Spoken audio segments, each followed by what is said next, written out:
Muy buenas tardes para todos. Mi nombre es Kelly Camila Velasco Girón, estudiante del programa Licenciatura en Pedagogía Infantil. El día de hoy vamos a abordar el taller introductorio titulado Didácticas flexibles basadas en el diseño universal para el aprendizaje. Entonces empezamos con qué es diversidad. Diversidad es todo aquello que hace parte de nuestra vida, todo nuestro mundo, todo nuestro universo. Cuando miramos en nuestro contexto encontramos diferencias entre las personas, animales, objetos, alimentos, pensamientos, maneras de vivir, de sentir, etcétera. Dentro de cada una de ellas encontramos otras características que hacen ser mucho más grande la palabra diversidad. Entonces, aceptarla nos permite que como seres humanos podamos aprender de esas diferencias, que podamos entonces complementarnos. También nos impulsa a crecer con nosotros mismos y con otros, desde nuestra manera de pensar hasta la expresión con los demás. La inclusión, según la UNESCO, debe verse de forma más amplia, como una reforma que acoge y apoya la diversidad entre todos los alumnos. Entonces la inclusión valora y respeta todas aquellas diferencias y características que hacen parte de la diversidad, especialmente integrando a aquellos que están más expuestos a ser excluidos, ya sea porque tienen una condición mental, sensorial, física, motora, intelectual o tienen un estilo y ritmo de aprendizaje propio. También algún trastorno del comportamiento o superdotación. Entonces se agrupa todas esas características y se crea el acceso, la permanencia y la creación de espacios, espacios que sean seguros, donde ellos se puedan sentir cuidados, queridos también. Y a eso le genera que ellos puedan expresarse, que puedan compartirse y aportar experiencias con sus compañeros y también con sus maestros. El Ministerio de Educación Nacional formuló en el año 2013, referente a la educación inclusiva, unos lineamientos de política de educación superior, que es la participación, la diversidad, la interculturalidad, la equidad, la pertinencia y la calidad. Entonces, la educación inclusiva es la adaptación o las modificaciones que se realiza desde la institución, grupo de docentes, a sus establecimientos, a los lugares de acceso donde pueden estar los niños y las niñas, la recreación, hasta el material complementario en las prácticas pedagógicas, las clases y los temas abordados que son súper importantes. Entonces, se responde con equidad, los intereses, se tiene en cuenta también los intereses, la cultura, los ritmos de aprendizaje para adaptar y vincular a todos los niños y a todas las niñas en la clase.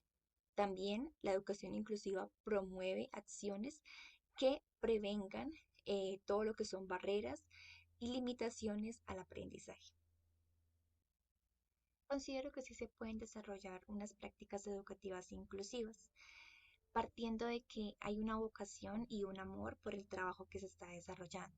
Esto nos lleva entonces que como docentes tengamos que se nos despierte esa sensibilidad para observar la realidad de nuestro grupo y así proponer estrategias pedagógicas. Considero también que eh, el maestro siempre va a tener que encontrarse con situaciones en las que debe tener paciencia, debe volver a explicar, esperar porque alguien requirió un poco más de tiempo para desarrollar la actividad, volver a explicar, em, tal vez hacer talleres de mejoramiento o para complementar porque alguien no entendió muy bien. Y entonces se plantean otro tipo de actividades para contribuir a que el objetivo que se tenía planteado se logre con los niños. También diseñar materiales que sean acordes y que ellos puedan comprender. Si no comprendió ese material, diseñar otro. Y entonces ahí ya hay diversidad en el aula. En cuanto a las barreras personales, familiares, institucionales y comunitarias, considero que parte de lo que es la falta de aceptación, la solidaridad y de respetar esa diversidad. También la falta de conocimiento y de comprensión que cada ser tiene referente a las habilidades diferentes que lo hacen ser una persona capaz de lograr los objetivos, tal vez con otros métodos y con otros tiempos, pero lo puede lograr. Como lo plantea Mary Warnock en el artículo Ramos, o sea, él plantea varios, pero quise traer algunos de los más importantes que me parecieron, y uno de ellos es: ningún niño será en lo sucesivo considerado Como segunda, la educación es un bien al que todos tienen un derecho. Y tercera, los fines de la educación son los mismos para todos. Los facilitadores en lo personal, familiar, institucional y comunitario, como lo plantea el Ministerio de Educación Nacional en el año 2022, en inclusión y equidad, la inclusión y la equidad no son resultado de la sumatoria de acciones que se realizan en el sistema educativo, sino de procesos continuos y permanentes que valoran y reconocen la diversidad. Entonces, desde la escuela, bien, o sea, ella no tiene la responsabilidad de que haya o no haya inclusión. Creo que es un proceso más que se agrupa también a la familia y a la comunidad. Pero sí desde la escuela se pueden crear esos espacios educativos donde se comparta al resto de comunidad sobre el respeto, sobre la aceptación a los demás. También partiendo, obviamente, desde los estudiantes, creo que sería lo primero, partir desde los estudiantes, creando actividades donde se fortalezcan esas relaciones interpersonales, donde yo pueda o el niño también pueda aceptar a ese compañerito o a esa compañerita, a ese familiar, a ese vecino que tiene una característica que lo hace ser diferente. Entonces, aceptarlo con respeto y solidaridad. La familia y la comunidad también pueden potenciar significativamente al proceso educativo y de inclusión que se aborda en el escenario educativo. ¿Qué significa la práctica pedagógica? Considero que aunque ya se han ido teniendo en cuenta algunas modificaciones dentro del aula, evaluarnos como docentes, lo que se les entrega día a día a los estudiantes, es tener en cuenta también esta diversidad a la población con la que también nos encontramos, no solo refiriéndose a las y los que tienen una condición, sino de modo general, proporcionando espacios educativos y en equidad. Adicionalmente, hoy en día se encuentra con la evolución de las tecnologías y la comunicación. Entonces, tenerlas presentes en las prácticas pedagógicas, pues nos lleva a que creamos diferentes estrategias, a que podamos llevar al aula material didáctico que sea flexible para los niños, partiendo de que ellos vienen de un contexto, tienen una realidad, vienen de una cultura, y entonces reconocer esa necesidad, ese interés, también nos proporciona que podamos crear otro tipo de escenarios en nuestro salón de clase para una flexibilidad curricular.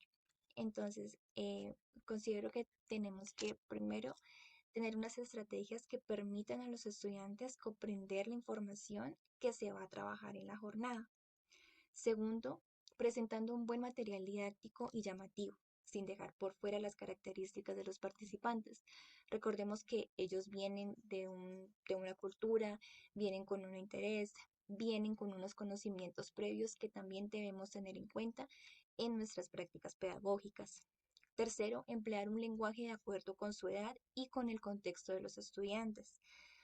Cuarto, perdón, diversificar los medios de comunicación, no solo implementar uno y de manera cuadriculada, emplear lo que es el lenguaje corporal, el lenguaje gestual, movernos y no siempre implementar uno solo, sino que eso estarlo cambiando.